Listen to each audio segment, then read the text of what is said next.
Aggiornamento di calciomercato Inter molto importante. Che cosa succede dopo il primo incontro tra Simone Inzaghi, la dirigenza e i vertici del fondo Oaktree, nuovo proprietario dell'Inter? È andato in scena questo molto atteso incontro che non è servito in realtà per gettare le basi del mercato e quindi della rosa dell'Inter 2024-25. Si dovrà tornare a parlare e lo si farà nelle prossime ore. È stato comunque un incontro importante perché è stato presentato anche il progetto Inter, diciamo così, della nuova Inter di Oaktree, si è discusso, si è parlato, sono emerse comunque delle notizie importanti. Io ne ho appuntate almeno 6 di notizie importanti da analizzare, soprattutto una per me molto rilevante e bisogna analizzarla per bene. E allora lo facciamo in questo nuovo episodio di oggi in cui vi do il benvenuto. Ben ritrovati amiche e amici passione interisti, vi invito a lasciare un mi piace e se non l'avete ancora fatto mi raccomando iscrivetevi al canale, è importantissimo ora cliccare sul tasto iscriviti così non vi perdete neanche uno dei nostri approfondimenti e stanno per arrivare dei contenuti molto pesanti sul nostro canale.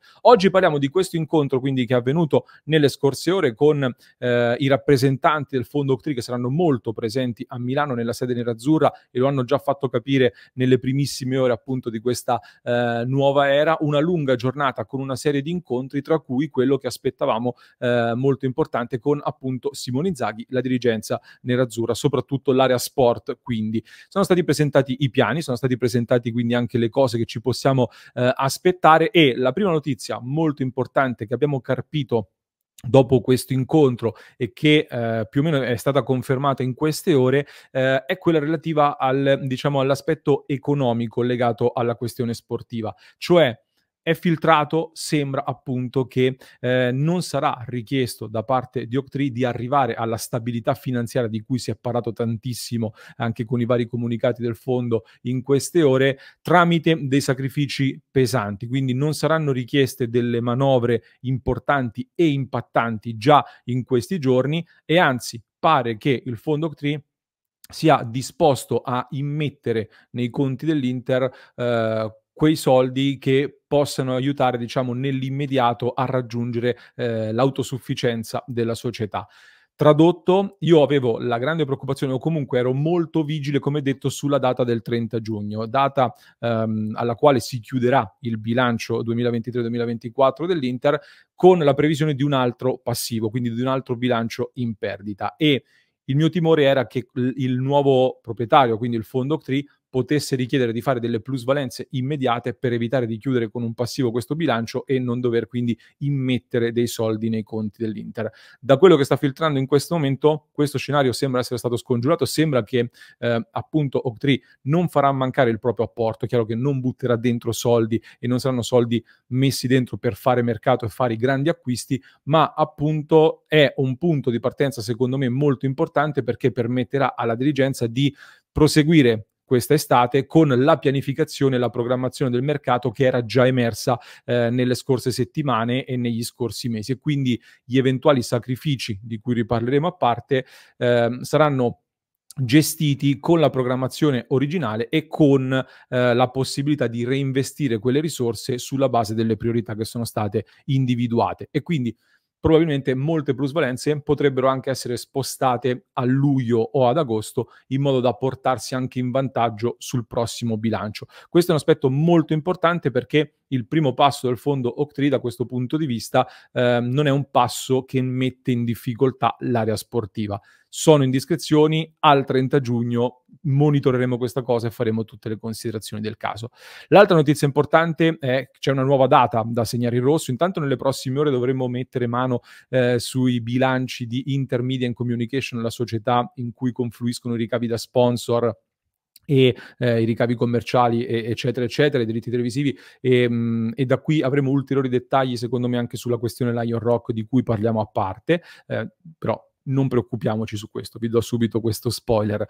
andiamo avanti tranquilli per la nostra strada. Comunque l'altra notizia, come vi dicevo, è che martedì prossimo ci sarà l'assemblea dei soci, un'assemblea dei soci storica per certi versi, comunque molto importante, all'interno della quale verrà eletto il nuovo consiglio d'amministrazione e anche il nuovo presidente. Poi ci aspettiamo l'annuncio, ci sono delle voci che parlano del notaio Carlo Marchetti come possibile nuovo presidente, era già nel CDA, è un uomo vicino al fondo Oaktree in questo senso. Nel frattempo andranno avanti gli incontri, per esempio con l'area corporate, quindi Antonello, tutta la parte commerciale per discutere delle strategie sull'aumento dei ricavi, che è un vero punto focale da quello che emerge del fondo Oak che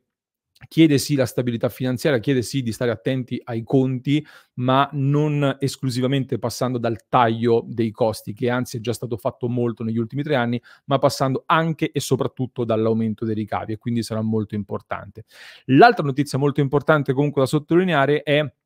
quella relativa invece al vertice vero e proprio per discutere operativamente del mercato, che potrebbe slittare di qualche ora nelle prossime ore, ne sapremo di più in questo senso, ma non dovrebbe slittare il vertice previsto per il rinnovo di Inzaghi. La prossima settimana dovrebbe andare in scena questo incontro dopo il consiglio d'amministrazione per discutere con l'agente del tecnico e mettere poi nero su bianco e andare a definire il rinnovo del contratto con prolungamento dal 2025 al 2026 o addirittura anche al 2027 con ingaggio da circa 6,5 milioni di euro. Questa dovrebbe essere la fascia individuata per l'ingaggio del tecnico. A proposito di rinnovi, è emersa anche qua un'altra nota molto importante. Ringrazio anche il nostro collega Giorgio Musso che mi ha permesso di incrociare delle informazioni e abbiamo avuto delle conferme molto interessanti. Pare che tra le linee guida che sono emerse ci sia stata diciamo anche una sorta di precisazione rispetto ad una notizia trapelata una settimana fa e che personalmente mi aveva messo un po' in allerta e ne avevamo discusso in diretta. Perché? Che cosa si diceva? Si diceva che non sarebbe stato accettato con questa nuova era Oak un aumento del monte ingaggi all'interno di questa sessione di mercato. E allora io, facendo un po' di conti, dicevo: hai già rinnovato Cialanoglu, Di Marco, gli altri big, stai andando a rinnovare Simone Inzaghi, Barella e probabilmente, mettiamo il condizionale, anche Lautaro Martinez. Ho detto: da dove tiri fuori tutto questo equilibrio senza aumentare il monte ingaggi, visto che tutti stanno rinnovando al rialzo? Mi faceva presagire o dei rinnovi che saltano o dei giocatori da dover cedere, da dover sacrificare tra altri della rosa. Ecco, pare che in realtà, precisazione importante che è arrivata in queste ore, un aumento del monte ingaggi sia stato già previsto e quindi se servirà effettivamente si andrà a fare, ma perché era già in programma appunto, quindi si era già previsto un aumento del monte ingaggi con i rinnovi che sono stati già fatti e quelli che si sta trattando in queste settimane, quindi Barella e Lautaro Martinez chiaramente alle cifre che sono discusse da mesi, alle cifre che l'Inter è disposta a mettere sul piatto, non alle cifre che chiedono i diretti interessati. Mi riferisco soprattutto a Lautaro chiaramente, non tanto a Barella che sappiamo essere in realtà molto molto vicino, si tratta anche qua quasi di una formalità ormai per il rinnovo di contratto. Quindi la sintesi è che lo spazio per i rinnovi di contratto alle cifre che erano state pianificate dalla dirigenza dell'Inter ci sarebbe, c'è questo spazio. Il resto dovrà essere poi mantenuto in equilibrio con quello che esce e facendo spazio con le cessioni. Quindi al di là dei rinnovi, nuovi acquisti non possono andare ad aumentare ulteriormente questo monte ingaggi previsto, ma dovranno essere controbilanciati da delle uscite.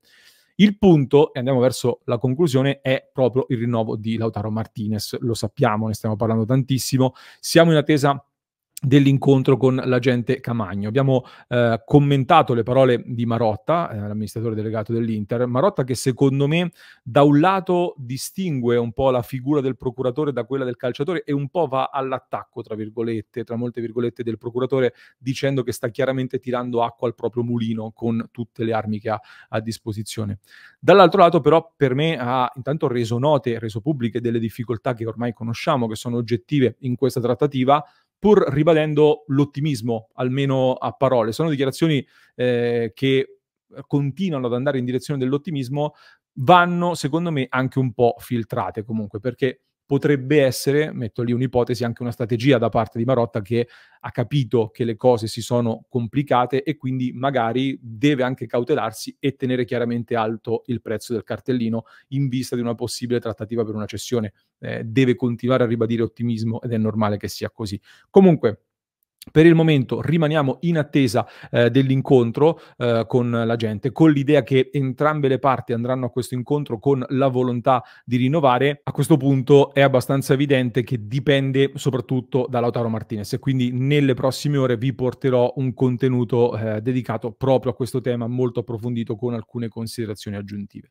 Nel frattempo, ultima notizia secondo me molto interessante che è emersa appunto da questo vertice, riguarda la possibilità che l'Inter faccia un colpo low cost in difesa. Questa è una novità, era già filtrata in realtà nelle scorse settimane, però è stata rilanciata in queste ore. Ci sono anche dei nomi che circolano, per esempio attenzione a Schuurs, difensore olandese del Torino, che rientra da un lungo infortunio, che tra l'altro aveva accusato proprio in una partita contro l'Inter, e all'Inter Schuurs piace già tantissimo dalla scorsa stagione, prima ancora che iniziasse questa stagione che ci siamo messi alle spalle, prima ancora che si infortunasse.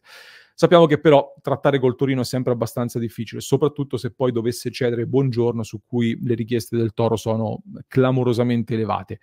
Occhio a Biol dell'Udinese, con cui invece secondo me un affare un po' creativo si può impostare, e poi c'è anche il nome di Solé del Salisburgo, un profilo che l'Inter segue da tempo, soprattutto Piero Ausilio, è in scadenza nel 2025 e quindi si può andare a trattare a delle cifre contenute, considerando che non sembra intenzionato a rinnovare. Con l'incastro giusto, ecco, l'Inter potrebbe quindi andare a ragionare su un profilo più giovane per la difesa,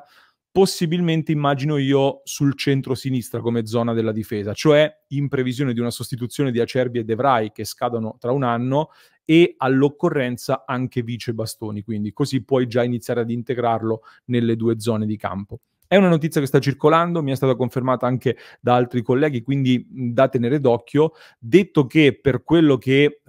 diciamo so io, per quello che risulta a me, e ne abbiamo parlato anche nei contenuti dei giorni scorsi, secondo me non appena si sbloccano le cessioni di cui ha parlato anche il nostro Simone in un altro contenuto che trovate sul nostro canale, per me l'Inter proverà a prendere Bento in porta subito.